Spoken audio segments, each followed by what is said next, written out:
and I've spent years traveling the globe investigating incredible feats of architecture. And right now, I'm going to take you behind the scenes, one of the largest construction projects in all of Asia. Singapore is reinventing itself. This small island nation is attempting to finish one of the most audacious buildings on the planet. It's the country's first casino, 3 skyscrapers, covering 9 million square feet, and topped off by an engineering masterpiece, the first ever Sky Park. Longer than 3 football fields, with gardens, swimming pools, and restaurants, all higher than the Seattle Space Needle. We're actually in the pool right now. We're in the pool. This is the view from the pool. Wow. It's pretty spectacular. That is amazing. To finish it, crews must perform some of the highest and heaviest lifts ever attempted. I mean, you're putting a piece of steelwork the size of an aircraft carrier on top of 3 towers. Tackle one of the largest paint jobs on the planet. You would never do this in America. And erect one of the longest cantilevers in the world. 200 feet out over nothing. Oh my God, that's enormous.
Dive coaster in the world, 200 feet, straight down. From sudden inversions to skull-rattling bumps and turns, this week I go coaster diving, discovering how wooden and steel roller coasters are engineered to generate screams. Going sky high with the daredevils erecting massive coasters. One wooden. And Danny, hurry up. One steel. You can do it, Danny. I can't do that. Question is, which one makes me scream the loudest?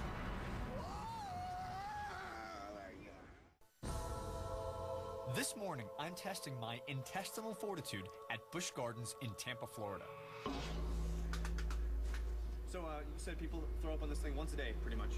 Pretty much, yeah. Once a day. Once a day. Good luck.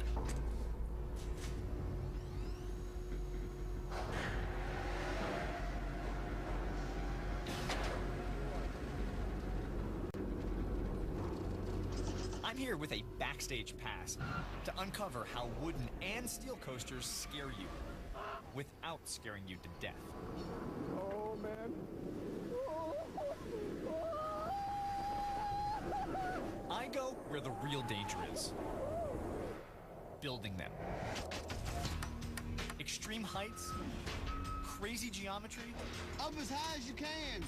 and because coasters get built in the off-season, horrible winter conditions. Oh. Erecting a massive wooden coaster in Minnesota and a steel dive coaster in Virginia. And I settled the age-old question, which is better, wood or steel? Steel coasters boast the most extreme speeds, drops, and loops. Like this, my ride on the steel side. SheiKra, the world's tallest dive coaster. A 200-foot, 90-degree drop, an Immelman loop, and a 140-foot drop. But before I strap myself in, I'm checking under the hood to make sure it won't kill me.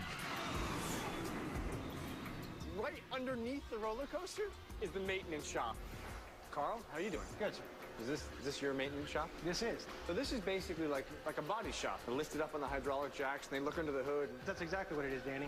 We make sure that they're as safe as possible. If you want to learn more about how this incredible coaster works, or even have questions for me, just check out our website.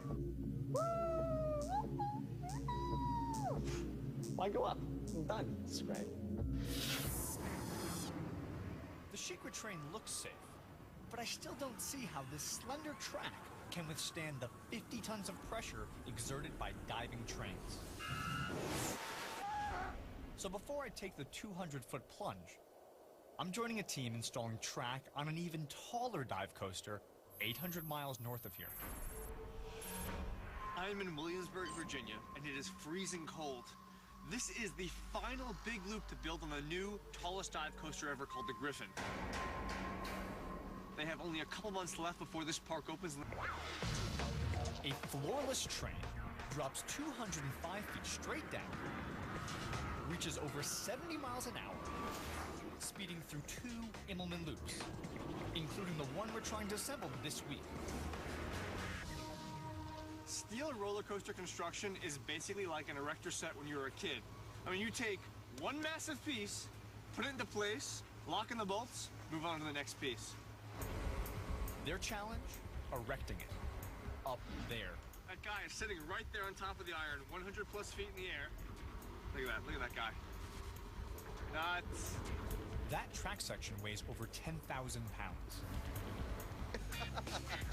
All right, Clint, we got to catch the tip of that basket. Yeah. Okay there? There we go. All right. Where you want to start? In the front here? All right, boom it down. All right. Locking this piece together takes 32 bolts and tons of nerve. I just want, just look at him do that. Oh, God. Oh. This is a hydraulic torque wrench. Here we go. Torque it on. Verifies that everything is at a 605 pounds. And you got to pull it until that thing clicks. Yeah! There you go. Given the torque we've done, are these bolts set? Is this piece in place? Yes, it is. Now for the ultimate test. Driving out the pins that have been holding up this massive track section. There you go. Come on now. That's it. Let's go. Let's go. You got it. Come on. It usually doesn't take that many hits. Come on now, you serious? One more time. There you go. Good job. We're going to make an ironwork out of you. So right now, with this fourth pin out, this entire piece of track, this huge piece of Coming up, I do battle, building a wooden coaster in the North Country. This one's gonna torture me, isn't it?